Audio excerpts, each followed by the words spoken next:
আসসালামু আলাইকুম রহমতুল্লাহ। কি থাম্বনেল দেখে অবাক হচ্ছেন? কিন্তু এটি সত্যি। চলুন আমরা দোয়াটি সম্পর্কে জানি। ইমাম মালিক রহমাতুল্লাহু আনহু হযরত ইবনে উমর রাদিয়াল্লাহু আনহু থেকে বর্ণনা করেন যে একবার এক ব্যক্তি হুজুর সাল্লাল্লাহু আলাইহি ওয়াসাল্লামের কাছে এসে বলল, ইয়া রাসূলুল্লাহ, দুনিয়া আমার থেকে বিমুখ হয়েছে এবং পৃষ্ঠ প্রদর্শন করেছে। রাসূল বললেন, তুমি কি ফেরেশতাদের দোয়া ও আল্লাহর সব সৃষ্টিজীবের তসবিহ পড়ো না? যে তসবির কারণে তাদেরকে রিজিক দেওয়া হয়।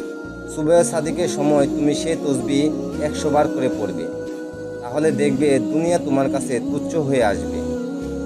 লোকটি চলে গেল এবং এ দোয়াটি পড়তে লাগলো।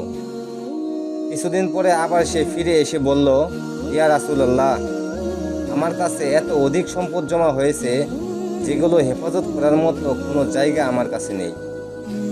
দোয়াটি হলো সুবহানাল্লাহি ওয়া বিহামদিহি সুবহানাল্লাহিল আযীম এবং আস্তাগফিরুল্লাহ। অর্থ: আল্লাহ তাআলা সব অসম্পূর্ণতা থেকে পবিত্র এবং সমস্ত প্রশংসা তারই। মহান আল্লাহ পবিত্র, আমি আল্লাহর কাছে ক্ষমা প্রার্থনা করছি।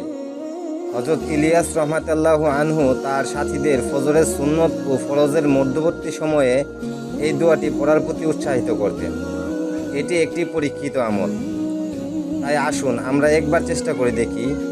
আল্লাহ যেন আমাদের সবাইকে দুনিয়া এবং আখিরাতে ধনী বানিয়ে দেন এবং উভয় জাহানে সম্মান অর্জন করার তৌফিক দান করে। আমিন।